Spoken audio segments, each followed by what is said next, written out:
Et quelles sont les conditions d'une amélioration et d'un retour de confiance nécessaire afin de bâtir quelque chose de solide et plus constructif pour l'Europe, dans le sens plus large, ensemble? Après, nous avons en effet aujourd'hui des relations qui sont difficiles. Mais elles sont difficiles pourquoi?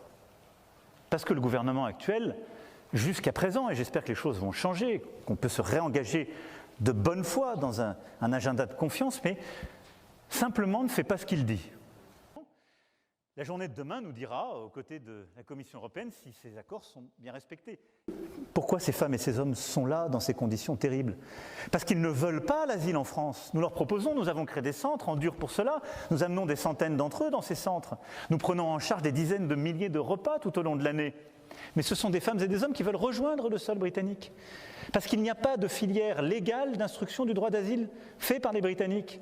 Parce qu'il y a toujours un système qui existe depuis les années 80, opaque, où le modèle économique britannique repose sur le travail illégal d'étrangers. On a ensuite besoin de travailler de bonne foi ensemble sur les sujets migratoires. Le ministre a tenu une réunion importante. Be my guest. Que les Britanniques se réengagent de bonne foi sur ce sujet. Sur les questions de défense, elles ne sont pas remises en cause par le Brexit. Mais puis-je ignorer que les Britanniques ont été, semble-t-il, les ardents promoteurs d'un contrat qui a délibérément combattu une vision française en Indo-Pacifique pour construire une vision alternative et exclusive, n'étant pas sans conséquences d'ailleurs sur la prolifération dans la région Indo-Pacifique, avec des conséquences peut-être pas totalement imaginées dès les débuts. Bon, tout ça ne sont pas des signes flagrants d'amitié. Pour manier l'understatement. Donc, j'aime la Grande-Bretagne, j'aime son peuple, j'ai terriblement envie d'avoir un gouvernement qui souhaite travailler simplement de bonne foi avec nous.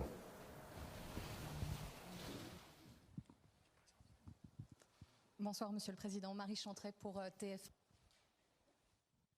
Sylvie Corbet, Société de Presse.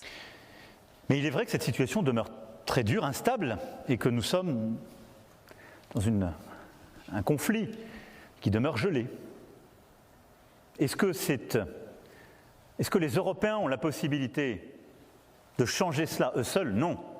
Ça dépend de la bonne volonté des autres parties. Et donc, notre souhait, c'est de pouvoir réengager, en lien avec le président Zelensky, que je verrai mercredi, et en lien avec le président Poutine, que j'aurai la semaine prochaine également en ligne, réenclencher ce format et un processus politique. Et juger utile de se coordonner avec ses partenaires européens avant d'avoir parlé au président Poutine et après. Notre objectif, je crois à nous tous Européens, et aussi à nos partenaires américains, c'est d'abord d'être aux côtés de l'Ukraine pour assurer sa sécurité.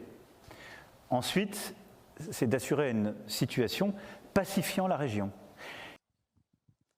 Bonsoir, Monsieur le Président. Marie Chantret pour TF1 LCI.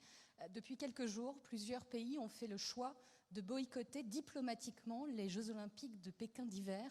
Je parle du Canada, du Royaume-Uni, des États-Unis.